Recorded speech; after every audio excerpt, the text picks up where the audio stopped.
റസൂലിൻ്റെ സ്വഭാവ വൈശിഷ്ട്യം കൊണ്ട് എത്രയോ ആളുകൾ ഇസ്ലാമിലേക്ക് ഒഴുകി വന്നിട്ടുണ്ട്. പ്രവാചകൻ സല്ലല്ലാഹു അലൈഹി വസല്ലമയുടെ ഹിജ്റയുടെ യാത്ര അതൊരു സംഭവ ബഹുലമായ യാത്രയാണ്. പ്രവാചകൻ സല്ലല്ലാഹു അലൈഹി വസല്ലമ പിന്നെ ഖുദൈദ് എന്ന പ്രദേശത്ത് എത്തുമ്പോൾ അവിടെ ഒരു ആട്ടിടയനെ കണ്ടു. മഹാനായ പ്രവാചകൻ സല്ലല്ലാഹു അലൈഹി വസല്ലമയും അബൂബക്കർ സിദ്ദീഖ് റളിയല്ലാഹു അൻഹു അല്പം പാല് ചോദിക്കുകയുണ്ടായി. കാരണം അവർക്ക് രണ്ടുപേർക്കും നല്ല വിശപ്പുണ്ടായിരുന്നു. പക്ഷെ അദ്ദേഹം പറഞ്ഞു, കറവയുള്ള ആടുകൾ ഇല്ല, അതുകൊണ്ട് തന്നെ ഒരു കറവ വറ്റിയ ഒട്ടകൊണ്ട് അങ്ങനെ റസൂലുള്ളാഹി അതിനെ കൊണ്ടുവരാൻ വേണ്ടി ആവശ്യപ്പെടുകയുണ്ടായി. അതിനെ കെട്ടിയിട്ടു. പ്രവാചകൻ സല്ലല്ലാഹു അലൈഹി വസല്ലമ അതിൻ്റെ അകിട്ടിൽ കൈവച്ച് പ്രാർത്ഥിച്ചപ്പോൾ അകിട് നിറയാൻ തുടങ്ങി. അട്ടിടയനെ സംബന്ധിച്ചിടത്തോളം അദ്ദേഹം പ്രവാചകൻ സല്ലല്ലാഹു അലൈഹി വസല്ലമയുടെയും അബൂബക്കർ സിദ്ദീഖിൻ്റെയും കൂടെ അതിൻ്റെ പാല് വയറു നിറയെ കുടിച്ചു. ജീവിതത്തിൽ ആദ്യമായിട്ടാണ് ഇതുപോലത്തെ ഒരു സംഭവം അദ്ദേഹത്തിൻ്റെ ജീവിതത്തിൽ ഉണ്ടാകുന്നത് എന്ന് പ്രവാചകൻ സല്ലല്ലാഹു അലൈഹി വസല്ലമയോട് അദ്ദേഹം പറയുകയും താങ്കൾ ആരാണ് എന്ന് ചോദിച്ചപ്പോൾ, താങ്കൾ ഈ വാർത്ത സ്വകാര്യമായി വെക്കുമെങ്കിൽ താൻ ആരാണെന്ന് പറയാം എന്ന് പറഞ്ഞ് മുഹമ്മദ് റസൂലുള്ളയാണ് എന്ന് പറഞ്ഞപ്പോൾ അദ്ദേഹം പറഞ്ഞു താങ്കളാണോ പിന്നെ മക്കക്കാർ, താങ്കളെയാണോ മക്കക്കാർ സ്വാബി പുത്തൻവാദി എന്ന് പറയുന്നത് എന്ന് ചോദിച്ചപ്പോൾ നബി സല്ലല്ലാഹു അലൈഹി വസല്ലം പറഞ്ഞു, അതെ, അവർ എന്നെക്കുറിച്ച് അങ്ങനെ പറയുന്നുണ്ട് എന്ന് പറഞ്ഞു. അപ്പോൾ അദ്ദേഹം പറഞ്ഞു, ഫഅശ്ഹദു അന്നക നബിയ്യുൻ, താങ്കൾ ഒരു നബിയാണെന്ന് ഞാനിതാ സാക്ഷ്യം വഹിക്കുന്നു. വഅശ്ഹദു അന്ന മാ ജിഅത ബിഹി ഹഖ്ഖുൻ, താങ്കളുടെ കൈകളിലുള്ളത്, താങ്കളിലൂടെ നൽകപ്പെട്ടത് ഹക്കാണെന്നും ഞാനിതാ ഇവിടെ വെച്ച് ഷഹാദത്ത് പറയുകയാണ് എന്ന് പറഞ്ഞ് അദ്ദേഹം ഇസ്ലാം സ്വീകരിക്കുകയുണ്ടായി. പ്രവാചകൻ സല്ലല്ലാഹു അലൈഹി വസല്ലം അദ്ദേഹത്തോട് മക്കം ഫത്ഹ് വരെ കാത്തിരിക്കാൻ വേണ്ടി ആവശ്യപ്പെടുകയും തങ്ങളുടെ കൂടെ പുറപ്പെടാൻ തയ്യാറായ അദ്ദേഹത്തോട് മക്ക പിടിച്ചടക്കുന്ന ഒരു സുദിനം വരാനുണ്ട് എന്ന ഒരു മുന്നറിയിപ്പും കൂടെ ഓഫറും കൂടെ നൽകിയിട്ട് അവിടം വിടുകയാണ്. പിന്നീട് ഉമ്മു മഅബദിൻ്റെയും അബൂ മഅബദിൻ്റെയും ഒക്കെ കഥ നബി സല്ലല്ലാഹു അലൈഹി വസല്ലമയുടെ ഷമാഇലുൽ മുഹമ്മദിയ്യ, നബി സല്ലല്ലാഹു അലൈഹി വസല്ലമയുടെ രൂപം പറയുന്ന പ്രവാചകൻ്റെ കോലവും രൂപവും ഭംഗിയും ഒക്കെ ചിത്രീകരിച്ചത്, ഏറ്റവും മനോഹരമായി ചിത്രീകരിച്ചത് 3 പേരാണ്. അതിലേറ്റവും ശ്രദ്ധേയമായത് ഉമ്മു മഅബദ് പറയുന്ന ആ ഒരു വ്യാഖ്യാനമാണ്. അവരുടെ വീട്ടിലും റസൂലുള്ളാഹി സ്വല്ലല്ലാഹു അലൈഹി വസല്ലം ചെന്ന് ലബനും അതുപോലെ തന്നെ ലഹ്മും ചോദിച്ചപ്പോൾ അവർ വഴിപോക്കന്മാർക്ക് ഇത്തരം കാര്യങ്ങൾ ചെയ്തു കൊടുക്കുന്ന കച്ചവടക്കാരി ആയിരുന്നെങ്കിൽ പോലും ആ സമയം അവരും പ്രയാസത്തിലായിരുന്നു. അവിടെയും ഇതുപോലെ കറവയില്ലാത്ത മറ്റ് ആടുകളുടെ കൂടെ നടക്കാൻ കഴിയാത്തൊരാടുണ്ടായിരുന്നു. അതിൻ്റെ അകിട്ടിൽ കൈവച്ച് പ്രവാചകൻ സല്ലല്ലാഹു അലൈഹി വസല്ലം പ്രാർത്ഥിച്ചതോടുകൂടെ അതിൻ്റെ കാലുകൾ ഇങ്ങനെ വിടരാൻ തുടങ്ങുകയും അതിൻ്റെ അകിട് നിറഞ്ഞു തൂങ്ങാൻ തുടങ്ങുകയും ചെയ്തു. റസൂലുള്ളാഹി സ്വല്ലല്ലാഹു അലൈഹി വസല്ലമ ഉമ്മു മഅബദിനെ കൊണ്ട് ആദ്യം പാല് കുടിപ്പിച്ചു. പിന്നീട് അബൂബക്കർ റളിയല്ലാഹു അൻഹു വയറ് നിറയെ കുടിച്ചു. പിന്നീട് റസൂലുള്ളാഹി സ്വല്ലല്ലാഹു അലൈഹി വസല്ലമയും കുടിച്ച് അവിടെ നിന്നവർ പുറപ്പെട്ടപ്പോൾ അബൂ മഅബദ് വന്ന സന്ദർഭത്തിൽ ഉമ്മു മഅബദ് നബി സല്ലല്ലാഹു അലൈഹി വസല്ലമയെക്കുറിച്ച് അവരുടെ കണ്ട ആ വരവും നബിയുടെ മുടിയും നബിയുടെ രൂപവും നബിയുടെ സ്വഭാവവും വിശദമായി വാചാലമായി ഒരു പ്രവാചകനല്ലാതെ മറ്റാരുമല്ല ഇത് എന്ന് സ്വന്തം ഭർത്താവിനോട് നബി സല്ലല്ലാഹു അലൈഹി വസല്ലമയെ വർണ്ണിച്ചു കൊടുക്കുകയും ചെയ്യുകയാണ്. പിന്നീട് അബൂ മഅബദ് നബി സല്ലല്ലാഹു അലൈഹി വസല്ലമ പോയ വഴിക്ക് നബിയുടെ കൂടെ തന്നെ പോവുകയാണ്. പിന്നെ ചരിത്രത്തിൽ നമ്മൾ അങ്ങനെ പോകുന്നതായിട്ടാണ് ചരിത്രത്തിൽ പിന്നീട് നമ്മൾ വായിക്കുന്നത്. ഏതായിരുന്നാലും റസൂലുള്ളാഹി സ്വല്ലല്ലാഹു അലൈഹി വസല്ലം തന്നെ എതിരാളികളായിട്ടുള്ള ആളുകളോട് സമീപിച്ച സമീപന രീതിയെക്കുറിച്ചാണ്, ഇതര മതസ്ഥരായ ആളുകളോട് സമീപിച്ച രീതിയെക്കുറിച്ചാണ് നമ്മൾ പറഞ്ഞത്. ഇതൊക്കെ അതിൻ്റെ ചെറിയൊരു വശം മാത്രമാണ്.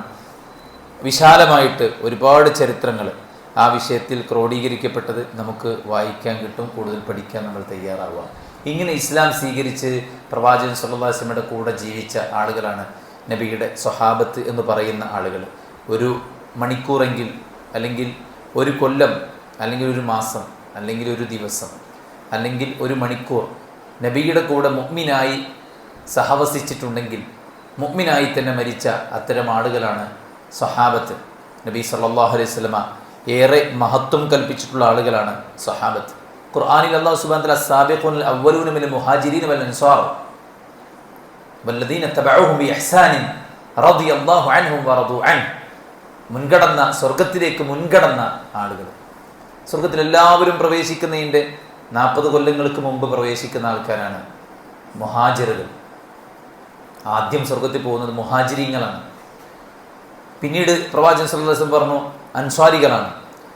നബി സല്ലല്ലാഹു അലൈഹി വസല്ലമയുടെ സഹാബത്തിന്റെ കൂട്ടത്തിൽ തന്നെ 70,000 ആളുകൾ ബിഗൈരി ഹിസാബ്, ഹിസാബില്ലാതെ സ്വർഗത്തിൽ പോകുന്ന ആളുകളാണ്. മുഹാജിറുകൾ സ്വർഗത്തിലേക്ക് കയറാൻ നിൽക്കുമ്പോൾ കാവൽക്കാർ ചോദിക്കും, ഹിസാബില്ലാണ്ടെയാണോ നിങ്ങൾ സ്വർഗത്തിൽ പോകുന്നത് എന്ന് ചോദിക്കുമ്പോൾ മുഹാജിറുകൾ ചോദിക്കും അത്രേ, എന്ത് കാര്യത്തിലാണ് ഞങ്ങളെ ഹിസാബ് നടത്തേണ്ടത്? എന്ത് കാര്യത്തിലാണ് ഞങ്ങളെ ഹിസാബ് നടത്തേണ്ടത്? അത്രയധികം ത്യാഗം കൊണ്ട് കഥരചിച്ചവരാണ് സ്വഹാബ. അന്നജൂമു അമനത്തുൽ ലിസ്സമാ, ആകാശത്ത് കാണുന്ന നക്ഷത്രങ്ങൾ ഈ ആകാശത്തിൻ്റെ സംരക്ഷണമാണ്. അതുകൊണ്ടാണ് വഇദൻ നുജൂമുൻ കദറത്, നക്ഷത്രങ്ങൾ ഉതിർന്നു വീണാൽ ലോകാവസാനം സംഭവിക്കും, പിന്നെ ഇതിൻ്റെ താളക്രമം തെറ്റും. അതുകൊണ്ട് ഇതിൻ്റെ സംരക്ഷണം നക്ഷത്രത്തിലാണ് എന്ന് റസൂലുള്ളാഹി സ്വല്ലല്ലാഹു അലൈഹി വസല്ലം പറയുകയുണ്ടായി.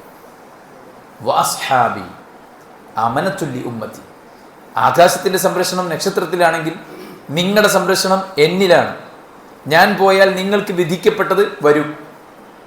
എൻ്റെ ഉമ്മത്തിൻ്റെ സംരക്ഷണം സ്വഹാബത്തിൻ്റെ മേലാണ് എന്ന് റസൂലുള്ളാഹി സ്വല്ലല്ലാഹു അലൈഹി വസല്ലം പറയുന്നു. എന്തേ സ്വഹാബത്ത് ഇത്ര വലിയ ആളുകളായി മാറിയത്? ഇന്നിപ്പോൾ ചില ആൾക്കാർക്ക് സ്വഹാബത്ത് ആരുമല്ല, സ്വഹാബത്തിന് പുച്ഛമാണ് അല്ലേ? അബൂ ഹുറൈറ റളിയല്ലാഹു അൻഹു എന്നൊക്കെ പറഞ്ഞാൽ കണ്ണിലെ കരടായി കാണുന്ന ആളുകളും പേര് വിളിക്കുന്നതും ബാനർ എഴുതുന്നതും മുജാഹിദ് സമ്മേളനം എന്നാണ്. ആ സമ്മേളനത്തിൽ വിളിച്ചു കൂവുന്നത് സ്വഹാബത്തിനെതിരാണ്, സ്വഹാബത്തിനെ കുറിച്ച് പറയാൻ പാടില്ലാത്തതാണ്. മുആവിയ റളിയല്ലാഹു അൻഹുവിനെ കുറിച്ച് ഒരിക്കലും പറയാൻ പാടില്ലാത്ത സംഭവങ്ങളാണ് അവർ പറയുന്നത്. അവരുടെ കണ്ണിൽ സ്വഹാബത്ത് ആരാണ്? അവർക്കറിയോ സ്വഹാബത്ത് ആരാണെന്ന്? ഇസ്ലാമായി എന്ന് പറഞ്ഞാൽ തല പോകുന്ന കാലത്ത് ഞാൻ മുസ്ലിമാണെന്ന് പ്രഖ്യാപിച്ച ധീരന്മാരാണ് അവർ. ഇസ്ലാം ആയതിൻ്റെ പേരിൽ കുടുംബം നഷ്ടപ്പെട്ടു പോയവരാണ് അവർ. ശരീരത്തിന് അവയവങ്ങൾ ഛേദിക്കപ്പെട്ടവരാണ് അവർ. സ്വന്തം സമ്പത്ത് വറുതിയുടെ കാലത്ത് എല്ലാം റസൂൽ സല്ലല്ലാഹു അലൈഹി വസല്ലമയുടെ മുന്നിൽ കൊണ്ടുവന്നിട്ട് കൊടുത്ത ആൾക്കാരാണ് അവർ. യുദ്ധയാത്രകളിൽ പട്ടിണിയും പരിവട്ടവും സഹിച്ച് അല്ലേ, ആടുകൾ കാഷ്ടിക്കുന്ന പോലെ, പച്ചില ഭക്ഷിച്ച് ഞങ്ങൾ ആടുകൾ കാഷ്ടിക്കുന്ന പോലെ കാഷ്ടിച്ചു. കുറച്ച് ഈത്തപ്പഴമുണ്ട്, ആ ഈത്തപ്പഴം ഓരോരുത്തർക്ക് വീതം വെച്ച് കൊടുത്ത് ഓരോ ഈത്തപ്പഴം അതിൽ നിന്ന് ചെറിയ ചെറിയ ചീന്ത് കഴിച്ച് ദിവസങ്ങളോളം കഴിച്ചു കൂട്ടി. മാസങ്ങളോളം ഭക്ഷണമില്ലാതെ പച്ചില തല്ലിക്കൊഴിച്ച് തിന്നിട്ട് ഞങ്ങളുടെ വായ മുറിപ്പെട്ടിരുന്നു എന്ന് സ്വഹാബത്ത് പറയാണ്. പച്ചില ഭക്ഷിച്ചാൽ അത് എങ്ങനെയാണോ ഉണ്ടാവുക അതുപോലെ അത് ഞങ്ങൾ കാഷ്ടിച്ച് പുറത്തുപോയി. കാരണം കുടിക്കാൻ വെള്ളമില്ലായിരുന്നു. അത്രയധികം ക്ലേശങ്ങൾ സഹിച്ചവരാണ് സ്വഹാബത്ത്. സമ്പാദിച്ചുണ്ടാക്കിയ മുഴുവൻ സമ്പാദ്യവും മക്കക്കാർക്ക് മുമ്പിൽ വലിച്ചിട്ട് ഹിജ്റ പോയവരാണ് സ്വഹാബ റളിയല്ലാഹു അൻഹും അജ്മഈൻ. ആ സ്വഹാബത്ത് അവരെ ആദരിക്കാൻ പഠിപ്പിച്ചു പ്രവാചകൻ സല്ലല്ലാഹു അലൈഹി വസല്ലം. അവരെ ബഹുമാനിക്കാൻ പഠിപ്പിച്ചു റസൂലുള്ളാഹി സ്വല്ലല്ലാഹു അലൈഹി വസല്ലം. അബൂബക്കർ സിദ്ദീഖ് റളിയല്ലാഹു അൻഹുവിനെ കുറിച്ചും ഉമർ റളിയല്ലാഹു അൻഹുവിനെ കുറിച്ചും അനസ് ഇബ്നു മാലിക് റളിയല്ലാഹു അൻഹു പറയാണ്, ഇന്നി കുൻതു കസീറൻ അസ്മഉ നബി സല്ലല്ലാഹു അലൈഹി വസല്ലം യഖൂൽ ദഹബ്തു അന വ അബൂബക്കർ വ ഉമർ വദഖൽതു അന വ അബൂബക്കർ വ ഉമർ വഖറജ്തു അന വ അബൂബക്കർ വ ഉമർ. നബി സല്ലല്ലാഹു അലൈഹി വസല്ലമയുടെ കൂടെ എപ്പോഴും ഉണ്ടായിരുന്ന 2 സഹാബിമാരാണ് അബൂബക്കർ ഉമറും. അതുകൊണ്ട് തന്നെ നബി നബി ഏറ്റവും ധാരാളമായി നബി പറയുന്നത് ഞാൻ കേട്ടിട്ടുണ്ട്. എന്താ പറയാ? ദഹബ്തു, ഞാൻ പോയി, അന ഞാനും, വ അബൂബക്കർ വ ഉമർ, ഞാനും അബൂബക്കറും ഉമറും. അപ്പൊ നബി സല്ലല്ലാഹു അലൈഹി വസല്ലമയുടെ കൂടെ ഇസ്ലാം സ്വീകരിച്ച ആ സ്വഹാബത്തിനെ നബി സല്ലല്ലാഹു അലൈഹി വസല്ലം പരിഗണിക്കുകയും പ്രവാചകന്റെ കൂടെ അവരെ കൊണ്ടു നടക്കുകയും ചെയ്തു എന്ന് ഹദീസുകളിൽ നമുക്ക് കാണാൻ സാധിക്കും. നബി സല്ലല്ലാഹു അലൈഹി വസല്ലം ഒരിക്കൽ അബ്ദുല്ലാഹി ഇബ്നു അംർ ഇബ്നു ആസ് റളിയല്ലാഹു അൻഹു ചോദിച്ചു, നബിയെ, പിന്നെ അയ്യുന്നാസി അഹബ്ബു ഇലൈക്, നിങ്ങൾക്ക് ആളുകളുടെ കൂട്ടത്തിൽ ആരെയാണ് ഏറ്റവും ഇഷ്ടം? ഈ ചോദ്യം വെറുതെ ചോദിച്ചതൊന്നല്ല. മുന്നിലിരിക്കുന്ന എല്ലാ സ്വഹാബത്തും വിചാരിച്ചത് നബിക്ക് ഏറ്റവും ഇഷ്ടം എന്നെയാണ്. എല്ലാവരെയും ഒരുപോലെ കൺസിഡർ ചെയ്തു റസൂലുള്ളാഹി. പാവപ്പെട്ടവനെന്നോ പണക്കാരനെന്നോ പണ്ഡിതനെന്നോ പാമരനെന്നോ ആദ്യം വന്നവനെന്നോ പിന്നെ വന്നവനെന്നോ കുട്ടിയെന്നോ വലിയവനെന്നോ ഒന്നും തന്നെ വ്യത്യാസമില്ലാതെ ഓരോരുത്തർക്കും അർഹിക്കുന്ന ആ പൊസിഷൻ പ്രവാചകൻ സല്ലല്ലാഹു അലൈഹി വസല്ലം കൊടുത്തു.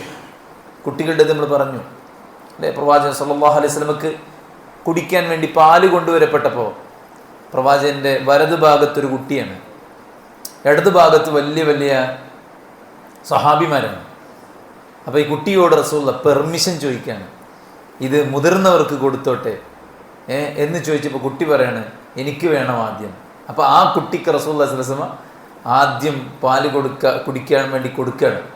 നബി സല്ലല്ലാഹു അലൈഹി വസല്ലമയുടെ ഓരോരുത്തരോടുമുള്ള പെരുമാറ്റത്തിൽ നിന്ന് എല്ലാവരും വിചാരിച്ചത് നബിക്ക് ഏറ്റവും ഇഷ്ടം എന്നെയാണ്.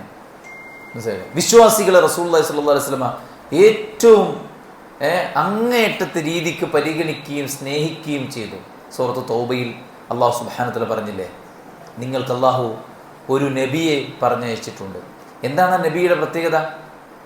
മുഅ്മിനീങ്ങളോട് വല്ലാത്ത ഹരീസുൻ അലൈക്കും ബിൽ മുഅ്മിനീന റഊഫുർ റഹീം, മുഅ്മിനീങ്ങളോട് വല്ലാത്ത വാത്സല്യവും കാരുണ്യവുമുള്ള വ്യക്തിയാണ്. നിങ്ങൾക്ക് വല്ലതും പ്രയാസം ബാധിച്ചാൽ അതിൽ പ്രയാസപ്പെടുന്ന ഒരു നബി. മനസ്സിലായില്ലേ? അണികളെ ചാവേറുകളാക്കിയിട്ട് പബ്ലിക്കിലേക്ക് വിട്ട് അവർ ചത്തൊടുങ്ങുന്നത് കാണുമ്പോൾ മുതലക്കണ്ണീരൊഴുക്കി പത്രസമ്മേളനം വിളിച്ച് അതിൽ താൽക്കാലികമായി 2 ഡയലോഗ് അടിച്ച് പിന്നീട് തങ്ങളുടേതായിട്ടുള്ള കാര്യങ്ങളിലേക്ക് തിരിയുന്ന അവസ്ഥയായിരുന്നില്ല റസൂലുള്ളാഹി സ്വല്ലല്ലാഹു അലൈഹി വസല്ലം. ഏറ്റവും അധികം തൻ്റെ അണികളെ സ്നേഹിച്ചു പ്രവാചകൻ സല്ലല്ലാഹു അലൈഹി വസല്ലം, ആദരിച്ചു റസൂലുള്ളാഹി സ്വല്ലല്ലാഹു അലൈഹി വസല്ലം. സ്വഹാബത്തിൻ്റെ കൂടെയുള്ള ഓരോ ആളുകൾക്കും അർഹിക്കുന്ന സ്ഥാനമാനങ്ങൾ പ്രവാചകൻ സല്ലല്ലാഹു അലൈഹി വസല്ലം കൊടുത്തു. മോശമായി നബിയുടെ സഹാബത്തിനെ കുറിച്ച് സംസാരിക്കാൻ റസൂലുള്ള പെർമിഷൻ കൊടുത്തില്ല. ഒരു ഹദീസ് ഇങ്ങനെ കാണാം, കാന ബൈന ഖാലിദ് ഇബ്നു വലീദ് വബൈന അബ്ദുറഹ്മാൻ ഇബ്നു ഔഫ് ഷൈഉൻ ഫസബ്ബഹു ഖാലിദ്. ഖാലിദ് റളിയല്ലാഹു അൻഹു ഒരിക്കൽ അബ്ദുറഹ്മാൻ ഇബ്നു ഔഫ് റളിയല്ലാഹു അൻഹു ഇടയിൽ ചെറിയ പ്രശ്നം ഉണ്ടായപ്പോൾ ഖാലിദ് ഇബ്നു വലീദ് അബ്ദുറഹ്മാൻ ഔഫ് റളിയല്ലാഹു അൻഹുവിനെ ചീത്ത വിളിച്ചു. ഇത് റസൂലുള്ള അറിഞ്ഞപ്പോൾ റസൂലുള്ള പറഞ്ഞു, ലാ തസ്ബു അഹദൻ മിൻ അസ്ഹാബി, എൻ്റെ സഹാബത്തിൽപ്പെട്ട ഒരുത്തനെയും നിങ്ങൾ ചീത്ത വിളിക്കരുത്. فإن أحدكم لو أنفق مثل أحد ذهب ما أدرك مد أحدهم ولا نصيفه. നിങ്ങൾ ഉഹുദ് മലയോളം സ്വർണം ദാനം ചെയ്താലും ശരി, എൻ്റെ സ്വഹാബത്ത് കൊടുത്ത ഒരു മുദ്ദിനോളം അത് എത്തുകയില്ല എന്ന് പ്രവാചകൻ സല്ലല്ലാഹു അലൈഹി വസല്ലം. അത്രയും വലിയ സ്ഥാനം. ഇബ്നു മസ്ഊദ് റളിയല്ലാഹു അൻഹു പറഞ്ഞില്ലേ, ആരാണ് സ്വഹാബത്ത്? അബർറു ഹാദിഹിൽ ഉമ്മത്തി ഖുലൂബൻ അഅമഖുഹാ ഇൽമൻ വഅഖല്ലുഹാ തകല്ലുഫൻ. ഏറ്റവും നല്ല ഉമ്മത്ത്, ഈ ഉമ്മത്തിലെ ഏറ്റവും പുണ്യം ചെയ്ത ആൾക്കാർ, ഏറ്റവും ആഴമുള്ള പാണ്ഡിത്യമുള്ള ആൾക്കാർ, ഏറ്റവും കാപട്യമില്ലാത്ത യാതൊരു തരത്തിലുമുള്ള അഭിനയവുമില്ലാത്ത ആൾക്കാർ, വഅഖ്വമുഹാ ഹദിയ, ഏറ്റവും നല്ല ചൊവ്വായ വഴിയിൽ നടന്ന, ഏറ്റവും സ്ട്രൈറ്റായ വഴി കാണിച്ചു തന്ന ആളുകൾ, വഅഹ്സനുഹാ ഹാല, ഏറ്റവും നല്ല അവസ്ഥയിൽ കഴിച്ചു കൂട്ടിയ ആളുകൾ. ഖൗമുൻ ഇഖ്താറഹുല്ലാഹ് ലിസുഹ്ബത്തി നബിയിഹി വഇഖാമത്തി ദീനിഹി, അല്ലാഹുവിൻ്റെ ദീനിനെ സ്ഥാപിക്കാനും പ്രവാചകൻ സല്ലല്ലാഹു അലൈഹി വസല്ലമയോട് കൂടെ സഹവസിക്കാനും അള്ളാഹു ഹൃദയങ്ങളിലേക്ക് നോക്കി തെരഞ്ഞെടുത്ത ആളുകളാണ് സ്വഹാബത്ത്. ആ സ്വഹാബത്തിനെ ചീത്ത വിളിക്കരുതെന്ന് പ്രവാചകൻ സല്ലല്ലാഹു അലൈഹി വസല്ലം പറയും. തൗബയുടെ 84-ാമത്തെ ആയത്ത് മുശ്രിക്കായി കാഫിറായി മരിക്കുന്ന ആളുകൾക്ക് വേണ്ടി ഇസ്തിഗ്ഫാറും തൗബയും നടത്തുന്നതിനുള്ള പ്രൊഹിബിഷൻ്റെ ആയത്താണ്. അതിറങ്ങുന്നതിന് മുമ്പ് അബ്ദുല്ലാഹി ഇബ്നു ഉബയ്യ് ഇബ്നു സുലൂൽ, കപടന്മാരുടെ നേതാവ്, അയാൾ മരിച്ചപ്പോൾ റസൂലുള്ളാഹി മയ്യിത്ത് സ്ഥിരിച്ചു. നബി സല്ലല്ലാഹു അലൈഹി വസല്ലമയുടെ വസ്ത്രമാണ് അദ്ദേഹത്തെ കഫൻ ചെയ്യാൻ വേണ്ടിയിട്ട് കൊടുത്തത്. അത് ഒരുപാട് മസ്ലഹത്ത് ഉദ്ദേശിച്ചുകൊണ്ട് പ്രവാചകൻ ചെയ്തതാണ്. അദ്ദേഹത്തിൻ്റെ മകൻ അബ്ദുള്ള മുസ്ലിമാണ്. ആ മകനോടുള്ള ഒരു കാരുണ്യം, അദ്ദേഹം ജീവിച്ചിരുന്ന ആ ഒരു ഗോത്രം ഖസ്റജ് ഗോത്രക്കാരോട് ഒരു ഇണക്കമുണ്ടാക്കാൻ, അതോടൊപ്പം തന്നെ എത്ര വൈര്യമുള്ള ആളാണെങ്കിലും ശരി അവരോടുള്ള ഇസ്ലാമിൻ്റെ മഹനീയമായ ആ ഒരു ഇടപെടലിൻ്റെ രീതിശാസ്ത്രം പഠിപ്പിക്കാൻ റസൂലുള്ളാഹി സ്വല്ലല്ലാഹു അലൈഹി വസല്ലം ആ നിലക്ക് കാര്യങ്ങൾ ചെയ്തു എന്ന് ചരിത്രത്തിൽ നമുക്ക് കാണാൻ സാധിക്കും. നബിയുടെ ഏതെങ്കിലും ഒരു സ്വഹാബി പള്ളിയിൽ വന്നില്ലെങ്കിൽ റസൂലുള്ളാഹിക്ക് അത് അറിയുമായിരുന്നു. എത്രങ്ങാനും ശിഷ്യന്മാരുണ്ട്, എന്നാലും അത് അറിയും. സാബിത്ത് ബിൻ ഖൈസ് റളിയല്ലാഹു അൻഹു സൂറത്ത് ഹുജറാത്തിന്റെ 2-ാമത്തെ ആയത്ത്, ലാ തർഫഉ അസ്വാതകും ഫൗഖ സൗത്തിൻ നബി, ആയത്തിറങ്ങിയപ്പോൾ അത് എന്നെക്കുറിച്ചാണ്, എൻ്റെ കർമ്മങ്ങൾ പൊളിഞ്ഞു പോയി ഞാൻ നരകക്കാരനായി എന്ന് പറഞ്ഞ് വീട്ടിൽ അദ്ദേഹം ഇരുന്നപ്പോൾ റസൂലുള്ളാഹി ചോദിക്കുകയാണ്, എവിടെ Thabit bin Qais? Saad bin Muadh പറഞ്ഞു, എൻ്റെ നൈബറാണ്, പ്രത്യേകിച്ച് ബുദ്ധിമുട്ടുള്ളതായിട്ടൊന്നും എനിക്കറിയില്ല. പോയി അന്വേഷിക്കാൻ വേണ്ടി പറഞ്ഞു. സഅദ് ബിൻ മുആദ് പോയി അന്വേഷിച്ചപ്പോഴാണ് ഈ സംഭവം അറിഞ്ഞത്. റസൂൽ കരീം സല്ലല്ലാഹു അലൈഹി വസല്ലം സഅദ് ബിൻ മുആദിനോട് പറഞ്ഞു, അദ്ദേഹം നരകക്കാരനല്ല, ബൽ ഹുവ മിൻ അഹ്ലിൽ ജന്ന, അദ്ദേഹം സ്വർഗ്ഗക്കാരനാണെന്ന് പോയി പറഞ്ഞേക്ക്. സ്വർഗം കൊണ്ടുള്ള വാഗ്ദാനം അദ്ദേഹത്തിന് റസൂലുള്ളാഹി സ്വല്ലല്ലാഹു അലൈഹി വസല്ലം കൊടുക്കാൻ. അപ്പോൾ എന്തേ സാബിത്ത് ബിൻ ഖൈസിന് പറ്റിയത് എന്ന് റസൂലുള്ളാഹി സ്വല്ലല്ലാഹു അലൈഹി വസല്ലം അന്വേഷിക്കാൻ. പള്ളിയിലൊരാൾ വരുമായിരുന്നു, നിസ്കാരത്തിന് ശേഷം നബിയുടെ കൂടെ ഇരുന്ന് ക്ലാസ്സൊക്കെ കേൾക്കുമായിരുന്നു. അദ്ദേഹത്തിൻ്റെ കൂടെ ഇത്തിരി പോകുന്നൊരു കുട്ടി ഓടി നടക്കുമായിരുന്നു. അദ്ദേഹം വരാണ്ടായപ്പോൾ റസൂലുള്ളാഹി ചോദിച്ചു, അദ്ദേഹത്തിന് എന്ത് പറ്റി, അദ്ദേഹത്തെ കാണുന്നില്ലല്ലോ. നബി അവരും തമ്മിലുള്ള ആ ഒരു ബന്ധമാണ് നമ്മൾ മനസ്സിലാക്കണം. മാത്രമല്ല ആ ഒരു ഉത്തരവാദിത്വ ബോധമാണ്. അവർക്ക് ബാപ്പയുണ്ടാകാം, ഉമ്മയുണ്ടാകാം, പാരൻസ് ഉണ്ടാകാം. പക്ഷെ പ്രവാചകൻ സല്ലല്ലാഹു അലൈഹി വസല്ലം എല്ലാവരുടെയും ഒരു പാരന്റ് റോളിൽ നിന്നുകൊണ്ട് എല്ലാവരുടെയും ഹാല് അന്വേഷിക്കുക, എല്ലാവരുടെയും വിഷമത്തിൽ കൈവെക്കുക, എല്ലാവരുടെയും ആവശ്യങ്ങൾ ദൂരീകരിച്ചു കൊടുക്കുക, എല്ലാവർക്കും പ്രിയപ്പെട്ട ഒരാളായി മാറുക. നബിയുടെ ആ ഒരു ഡീലിങ്സ് ആയിരുന്നു വിശ്വാസികളോടുള്ള റസൂൽ സല്ലല്ലാഹു അലൈഹി വസല്ലമയുടെ ഡീലിങ്സ് നമ്മളും പഠിക്കേണ്ടതാണ്. പരസ്പരം വാശിയും പകയും വിദ്വേഷവും അസൂയയും വെച്ച് പുലർത്തുന്ന ഒരു രക്തബന്ധുക്കളായിട്ട് പോലും, ഒരു രക്തമായിട്ട് പോലും അങ്ങോട്ടും ഇങ്ങോട്ടും ഒരു ബന്ധവുമില്ലാതെ ജീവിക്കുന്ന സമകാലിക സാഹചര്യത്തിൽ റസൂലുള്ളാഹി സ്വല്ലല്ലാഹു അലൈഹി വസല്ലമ ഒരു രക്തബന്ധവുമില്ലാത്ത എന്നാൽ ആദർശത്തിൽ തൻ്റെ കൂടെ നിൽക്കുന്ന ഉറച്ച തൂണുകളായിട്ട് പ്രവാചകന് സംരക്ഷണം ഏർപ്പെടുത്തിയ സ്വഹാബത്തിൻ്റെ കാര്യം അന്വേഷിക്കുക. അപ്പോൾ റസൂൽ സ്വല്ലല്ലാഹു അലൈഹി വസല്ലം പറഞ്ഞു, നബിയെ ആ മനുഷ്യൻ്റെ കുട്ടി മരിച്ചിട്ടുണ്ട് പറഞ്ഞു. അപ്പം നബി അവിടെ പോയി, എന്നിട്ട് അദ്ദേഹത്തെ ആശ്വസിപ്പിച്ചു. മനസ്സിലായില്ലേ? എന്നിട്ട് റസൂലുള്ളാഹി സ്വല്ലല്ലാഹു അലൈഹി വസല്ലം അദ്ദേഹത്തോട് ചോദിക്കുകയാണ്, അമാ യസുറുക അല്ലാ തഅതിയ ബാബൻ മിൻ അബ്വാബിൽ ജന്നതി ഇല്ലാ വജദ്തഹു യസ്തഫ്തിഹു ലക്. നിനക്ക് സന്തോഷിക്കാൻ പറ്റുമോ? നാളെ സ്വർഗത്തിൻ്റെ നിരവധി കവാടങ്ങളിൽ ഒരു കവാടത്തിന് മുന്നിൽ നിന്റെ ആ കുട്ടി നിൽക്കുകയും നിനക്ക് വേണ്ടി ആ ഡോറ് തുറക്കാൻ വേണ്ടി ആവശ്യപ്പെടുകയും ചെയ്യുന്ന ആ ഒരു സുദിനത്തെ നീ എങ്ങനെ കാണുന്നു? അദ്ദേഹം പറഞ്ഞു, നബിയെ എനിക്കത് സന്തോഷമാണ്. റസൂലുള്ളാഹി സ്വല്ലല്ലാഹു അലൈഹി വസല്ലം പറഞ്ഞു, എങ്കിൽ താങ്കൾക്കതുണ്ട്, ആശ്വസിക്കുക, സമാധാനിക്കുക, താങ്കൾക്കതുണ്ട് ആശ്വസിക്കാൻ, സമാധാനിക്കാൻ. റസൂലുള്ളാഹി സ്വല്ലല്ലാഹു അലൈഹി വസല്ലം അദ്ദേഹത്തോട് പറയുകയാണ്. ഇത് കേട്ടപ്പോൾ സ്വഹാബത്ത് ചോദിക്കുക, നബിയെ അലഹു ഖാസ അം ലിൽ മുസ്ലിമീന ആമ, ഇത് അദ്ദേഹത്തിന് മാത്രമുള്ളതാണോ, അതല്ല എല്ലാ മുസ്ലിങ്ങൾക്കും ഈ ഓഫർ ഉണ്ടോ? റസൂലുള്ളാഹി സ്വല്ലല്ലാഹു അലൈഹി വസല്ലം പറഞ്ഞു, ബല്ലിൽ മുസ്ലിമീന ആമ, ഇതെല്ലാ മുസ്ലിങ്ങൾക്കുള്ള ഓഫറാണ്. അപ്പോൾ നോക്കൂ, നിങ്ങൾ കുട്ടി മരിച്ച വിഷാദത്തിലിരിക്കുന്ന ആളുടെ അടുത്ത് കയറി ചെന്ന് റസൂലുള്ളാഹി സ്വല്ലല്ലാഹു അലൈഹി വസല്ലം പറയാണ്, എന്ത്, നീ വിഷമിക്കണ്ട, ആ കുട്ടി സ്വർഗത്തിലുണ്ടാകും. ഇന്നലെ ഒരു സൽക്കാരം, ആ സൽക്കാരത്തിൽ അല്ലാഹു സുബ്ഹാനഹു വ തആല ആശ്ചര്യം പ്രകടിപ്പിച്ചിരിക്കുന്നു. എന്ത്? നബി സല്ലല്ലാഹു അലൈഹി വസല്ലമയുടെ അതിഥിയെ കൊണ്ടുപോയ ആളുകൾ കഴിഞ്ഞ അതിഥി സൽക്കാരത്തിൽ നമ്മൾ പറഞ്ഞു അല്ലേ? നബി സല്ലല്ലാഹു അലൈഹി വസല്ലമ സ്വഹാബത്തിൻ്റെ ഗുണഗണങ്ങളെ എടുത്തു പറഞ്ഞ് അവർക്ക് വേണ്ട പ്രോത്സാഹനങ്ങൾ നൽകി, അവർക്ക് വേണ്ടി പ്രാർത്ഥിച്ച്, അവരുടെ വിഷമത്തിൽ അവരുടെ കൂടെ നിന്ന് ഏറ്റവും വേണ്ടപ്പെട്ട ഒരാളായി മാറുകയാണ്. എല്ലാ പ്രതിസന്ധിയിലും അന്വേഷണം. നബി സല്ലല്ലാഹു അലൈഹി വസല്ലമ റബീഅയെ കുറിച്ച് അന്വേഷിക്കാൻ സാബിത്ത് ബിൻ ഖൈസ് റളിയല്ലാഹു അൻഹു പറഞ്ഞയക്കുന്നുണ്ട്.